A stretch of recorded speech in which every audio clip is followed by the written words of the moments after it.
దేవునికి స్తోత్రం మహిమ.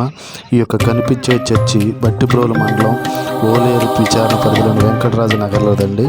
మరి ఈ యొక్క చర్చి శిథిలావస్థలోకి వచ్చిన వలన ఈ యొక్క స్థానంలో కొత్త చర్చి నిర్మాణం పూర్తయినాయి.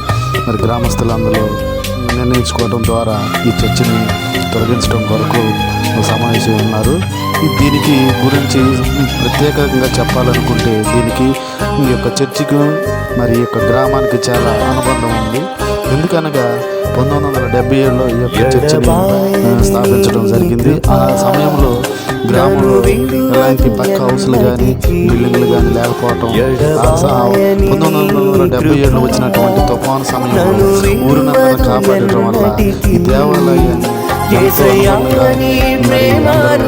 ప్రత్యేకమైన బంధం దీనికి. మరి అదేవిధంగా ఆ యొక్క సమయంలో ప్రతి ఒక్కరూ కూలీలు లేకుండా ప్రతి ఇంటికి మనిషి వచ్చి పని చేసుకుని తన సొంతంగా కట్టుకోవడం ద్వారా దీనికి ఈ యొక్క చర్చికి గ్రామానికి చాలా అనుసంధానం ఉంది. తర్వాత 1990లో వచ్చినటువంటి మరొక గాలి వల్ల కూడా ఇది ప్రజల్ని కాపాడటం ద్వారా మరి దీని గురించి అందరూ పెద్దలు కానీ అందరూ ఉద్వేగమైన మన భావాలను అర్థాల నాటి మరి వాళ్ళ జ్ఞాపకాలు నెమరు వేసుకోవడం ద్వారా ఈ చర్చి ఉన్నటువంటి అభిమానాన్ని తెలియజేయడం జరిగింది. ప్రతి ఊరిలో ఒక్కొక్క చర్చి కట్టడం జరుగుతుంది, కానీ మా యొక్క చర్చిలో దీనికి ఉన్నటువంటి అనుబంధాన్ని చాలా చెప్పుకోదగినది.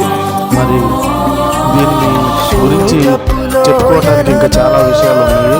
మరి ప్రతి ఒక్కరూ మరి సొంత దానిలాగా మరి వచ్చి ముందుకు వచ్చి తీసేసే టైంలో చాలా మరి అలాంటి గుర్తింపులు కానీ కాపాడే నిజమైన దేవుని ఆలయంగా మరి ప్రతి ఒక్కరు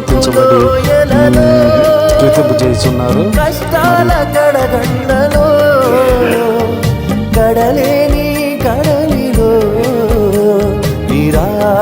నిస్పృహలో అర్థమే కాని జీవితం ఇక వ్యర్థమని నేననుకొనగా, అర్థమే కాని జీవితం ఇక వ్యర్థమని నేననుకొనగా, కృపా కనికరము గల దేవా నా కష్టాల కడలిని దాటించితివి. కృపా కనికరము గల దేవా నా కష్టాల కడలిని దాటించితివి. ఎడబాయని నీ కృపా నన్ను విడువదు ఎన్నటికీ. ఎడబాయని నీ కృపా నన్ను విడువదు ఎన్నటికీ.